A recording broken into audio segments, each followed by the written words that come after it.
So here we are. Hello. Second episode already. Same outfits. I know.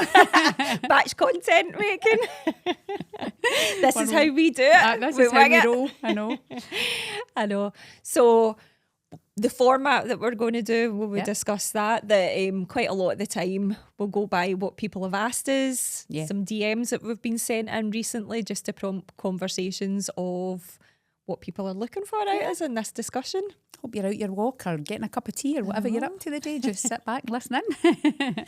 So what is your confession today? My confession today is I'm absolutely bricking it for this episode. No, that was your confession. That was I my think. confession. No, my confession is self-doubt. I woke up this morning doubting myself again.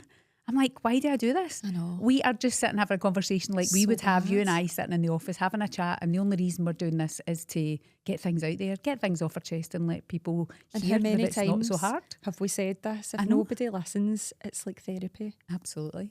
We were just speaking to Paul there about therapy. I know. This is a cheaper version of therapy. This is free, guys.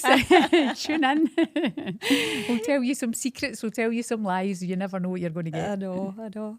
So, right, episode 1, what we're talking about is the good, the bad, the ugly of our job roles, of being beauty bosses, of just running businesses. So, essentially, for the podcast as well, it doesn't just have to be the beauty industry. It's just relatable to women, I suppose, in business In or business, anybody in or business. anybody really. in business. Yeah. I was going to say that because it's so hard when you're setting up a business. I think you and I came into it with two different mindsets. You Yeah. came into it with such a passion and a drive for your industry. Yeah. I came into it from a practicality. Yeah. I know what businesses Logical are like, thinker.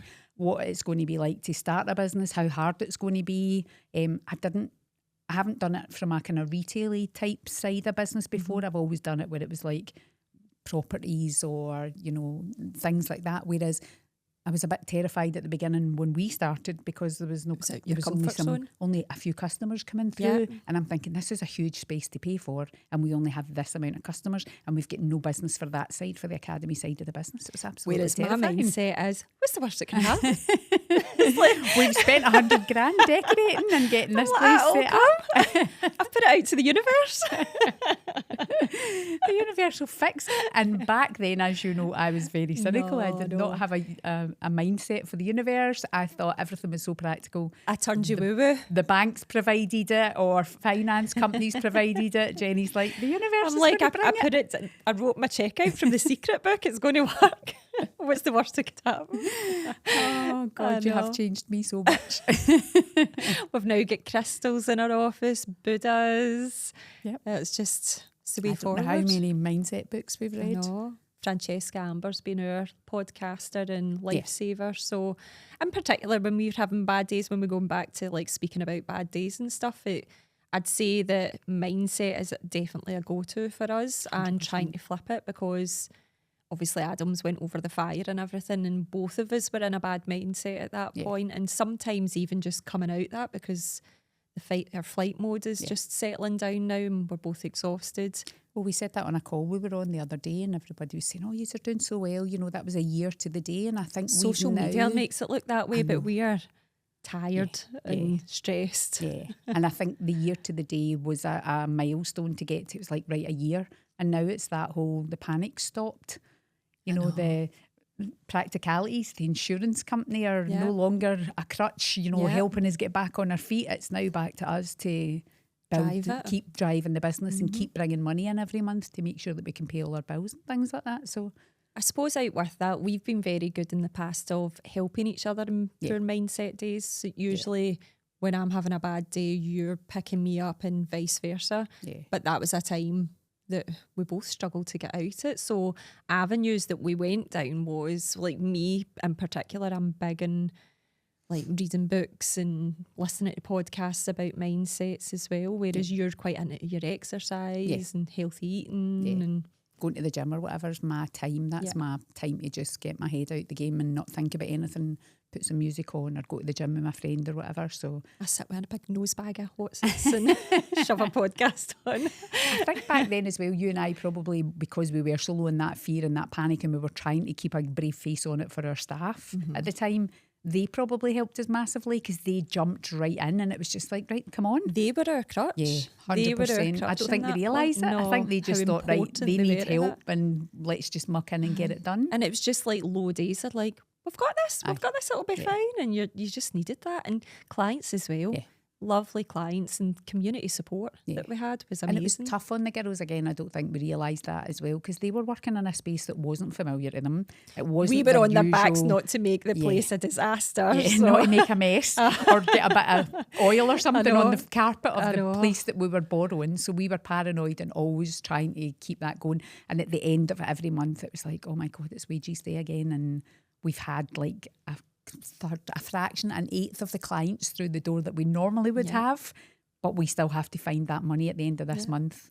And I think what we should probably share as part of our business experience through that time as well, it came a point of we had nothing from the insurance for months. And I just turned round to you one day because we had built up a little nest egg and I had just said to you, we just need to use this nest egg. Yeah.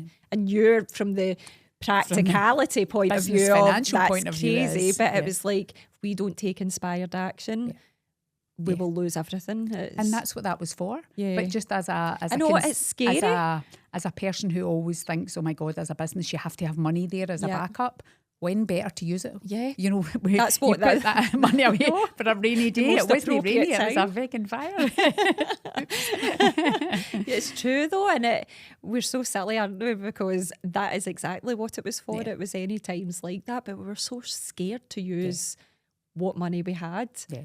To build the place. But we had to use it for that important thing. The most important thing was maintaining the staff. Yeah. Because if one of them took another job somewhere, it would just flow and they would all gradually leave and we'd never get them back and we would be building it from start, which we would never have done.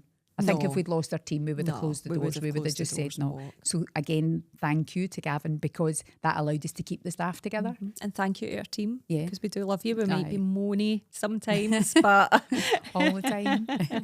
But we do love you. But again, that money mindset thing is where you've changed me. So it just goes to show you how people are one way all their life and then meeting someone else can flip that, can change that slightly. You know, my money mindset was always like, if you've not got it, you don't spend it. And you have to have there's got to be a balance. A balance there.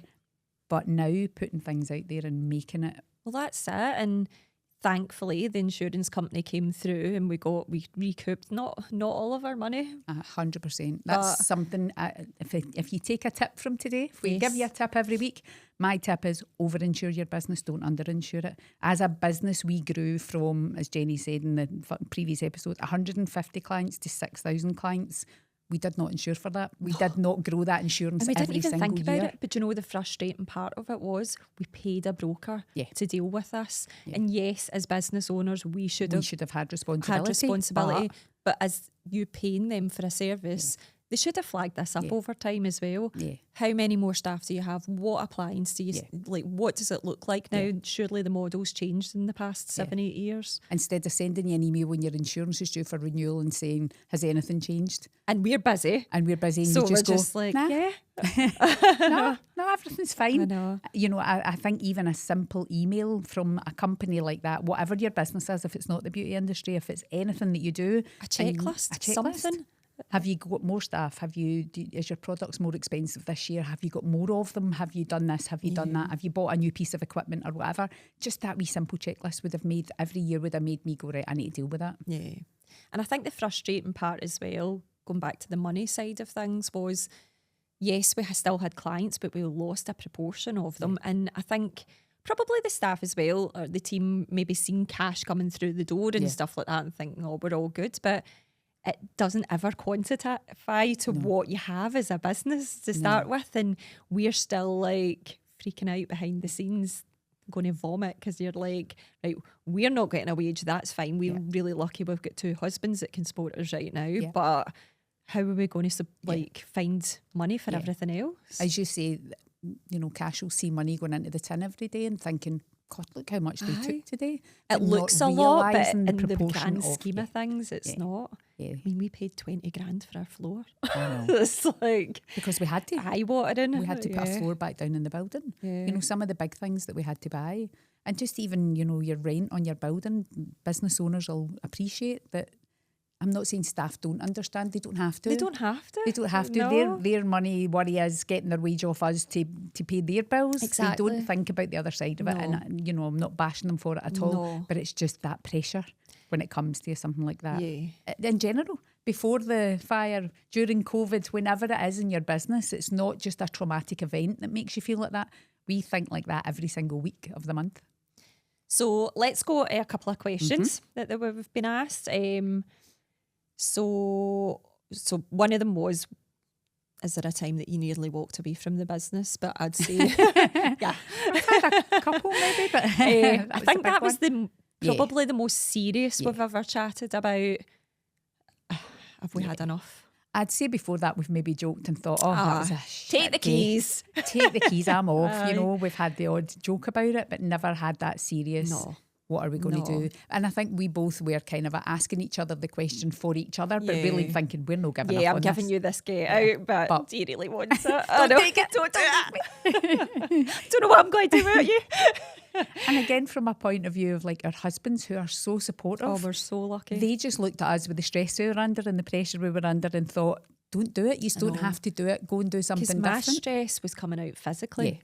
Like I was so ill over that period of time that he was just like, I don't want you to die. No. Like, and your stress comes out as emotion, unfortunately. Mine goes to taking myself off and being quiet somewhere, whereas yours comes out emotionally. So my husband's not used to seeing me cry, and there were a few moments where I was just like, I've had enough. And he was thinking, oh my God, what is going on? This is wrong. If she's like this is wrong.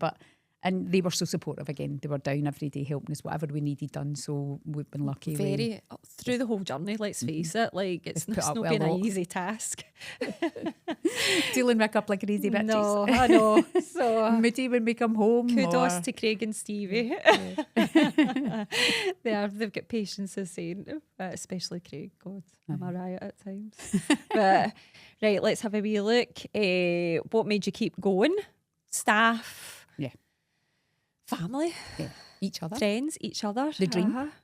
That's it. The dream. You know, our dream is never. Well, I'd love to be a millionaire. Is it kind of a bit of my dream? Of course. But it's not really that. It's about making it better, making it bigger, making it, you know, a place for more staff. Yeah. I want to employ more people. There's girls that work for us that actually really enjoy their work, and it's an escape for them. They come to work because it's getting away from situations at home or whatever.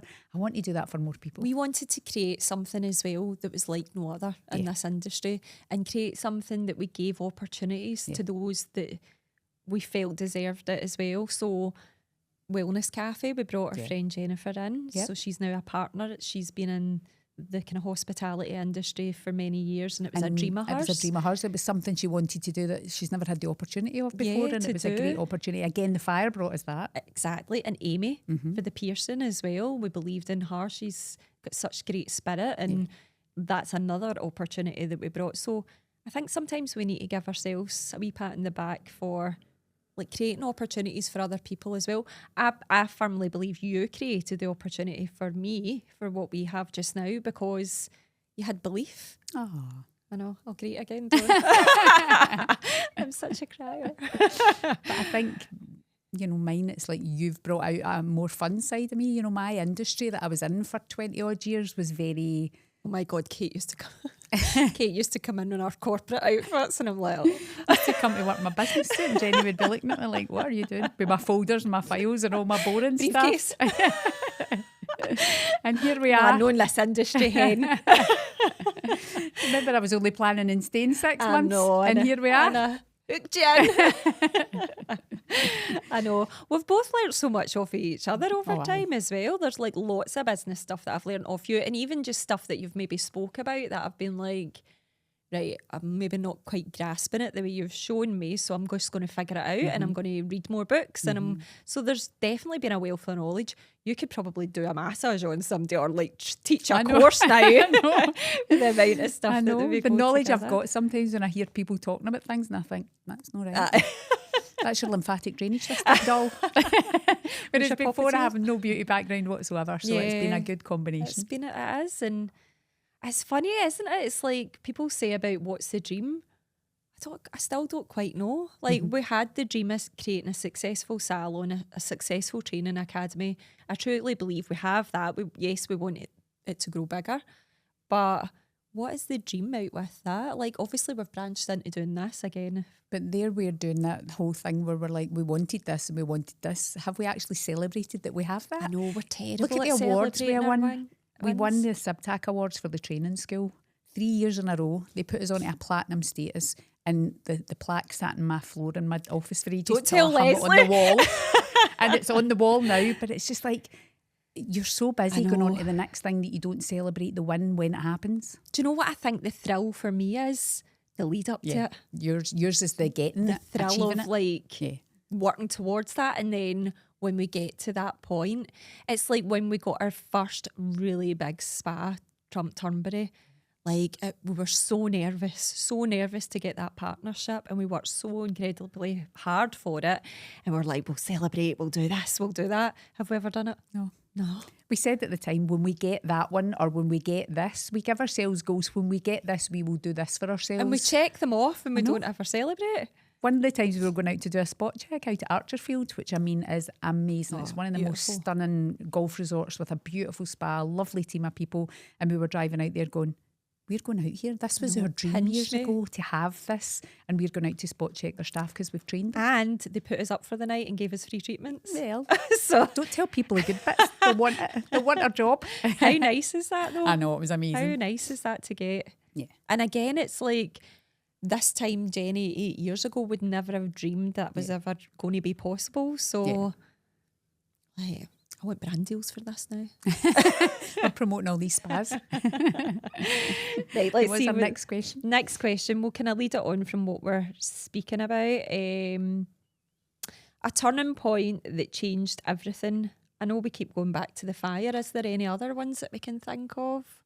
Turning points? COVID was good for us. It really was good for us. So many people, Yeah. COVID killed their business. A lot of small beauty businesses went under, terrible. or it changed that person's career. Somebody who'd been in the beauty industry for years maybe went into delivery driving or, a call centre or whatever. It changed for us because we had a period before that. I won't go into detail where there was we'll an go awful... in that in a different episode. Yeah, a lot of Karma's coming back. issues beforehand. So it gave us the time to go home. We were in our own houses. We could go into teams every day. We could chat to each other. You got really creative during COVID, which is something that, that's your juices were flowing completely to get lots of new ideas. So we had time to do it. Anybody that's got a business knows when you're in it, you're literally like scrambling about. Like a call comes in, a client needs you, a customer a staff member needs you, or somebody phones in sick.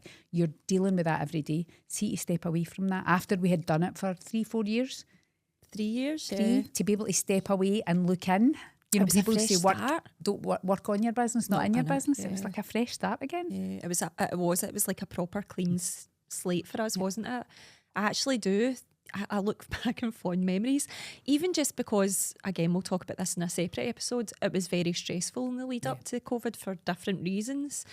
But having that time back with your family again, my family were still young when we started that business. Like, what was Lewis Primary 2 or something like that? Eve was and you Primary had gone 4, from having urban, you just worked right away. You were back doing treatments weeks after your kids were born because it was your business. 6 weeks. 6 weeks after having my kids, I was back in the tools. And because self-employment, that's the reality of it. So I was the same. I went even in my job, because we were a small team in my previous job. We were a small team, and I was the only kind of female at the beginning. So it was like, when I had my kids, it was like, I'll need to get back to work because they're men, they'll not get it. So I can't take extra. I would have loved to have taken a year's maternity. I think I took 9-10 weeks or something like that.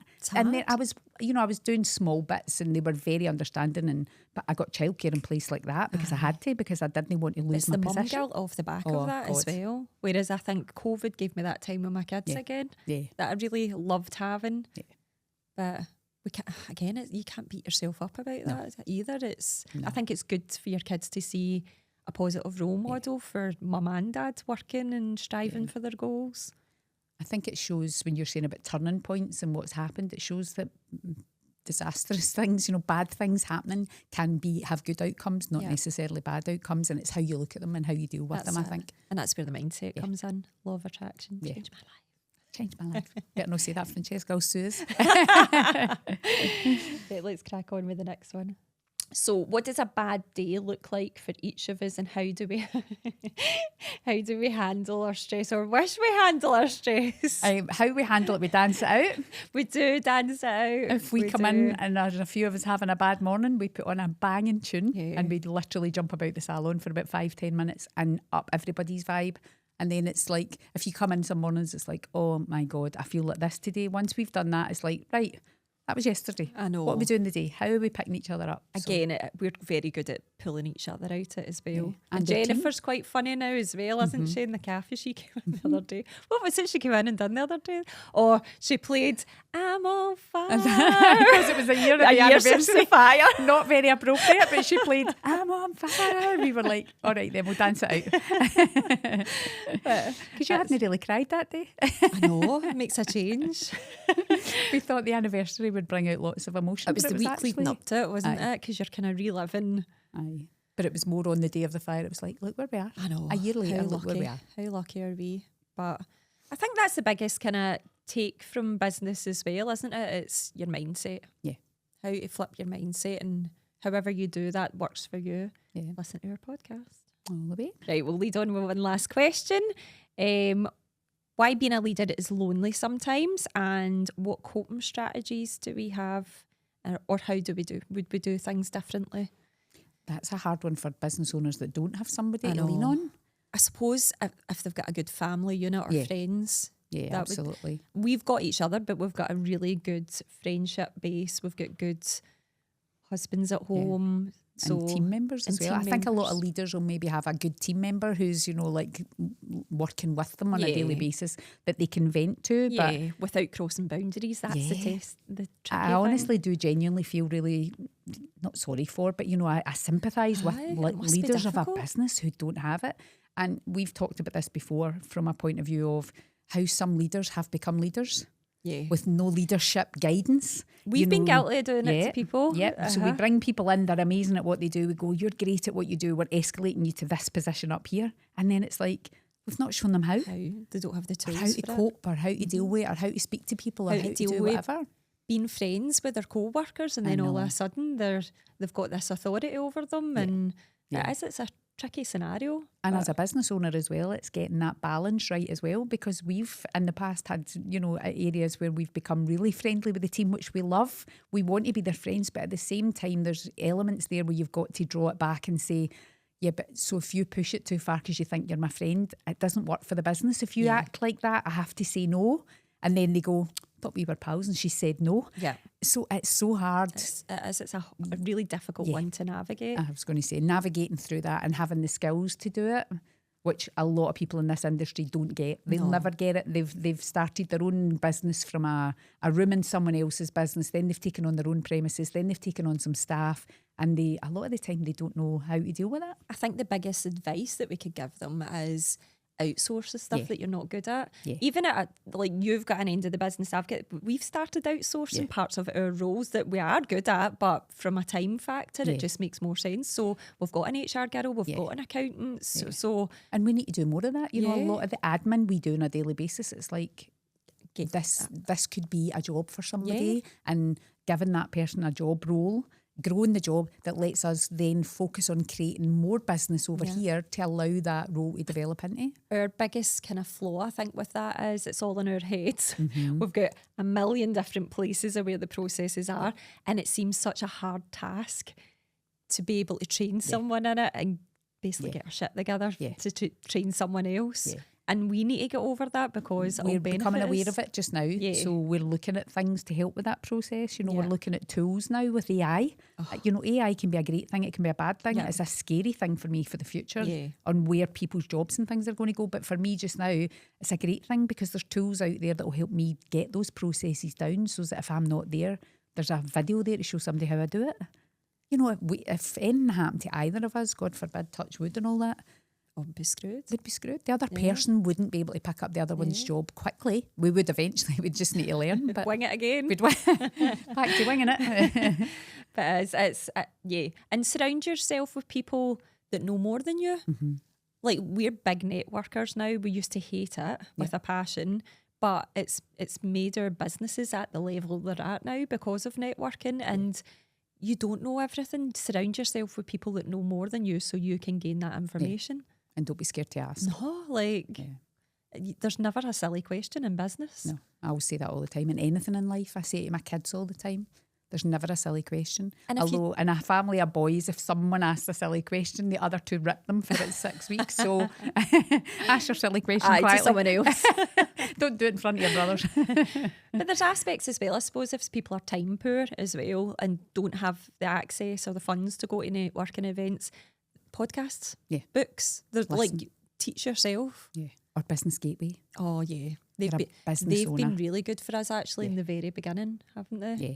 Like they do free workshops every week, you know, on how to do a business plan, how to work an Excel sheet, how to get better at your social media. They give you free stuff all the time. They get access to small pots of money to help you buy a new laptop or a bit of equipment. Or, I mean, it's hard. There's a lot of hoops to jump through and there's a lot of forms to fill in, but they're there to help you. They guide you through them. It's so good. So I really must give them a shout out. Yeah. So to round it off, yes, how do we cope in bad days? We dance it out. No. Great. Laugh. Tequila. Oh, tequila. Yeah. No, we shouldn't probably have alcohol in our office because it would be our go-to. No, well, we don't after hours. Yeah, no, that's it. It's just mindset. It's just pulling each other up. Or flipping it. What have I not got? What have I got? Yeah. Instead of thinking what's all the things that could go wrong, what could go right. I heard that recently. It's not what could go wrong, what could go right. Yep, focus and on the that's good. what pushes you. That's what motivates you to go towards it. So we obviously want to grow our community, and if you have taken anything from these episodes at all, we would love if you're on Apple, Spotify to like, review and share with your friends. Share with anybody in business that you think this would be beneficial for. Tell people about us. We'll see you at the next episode.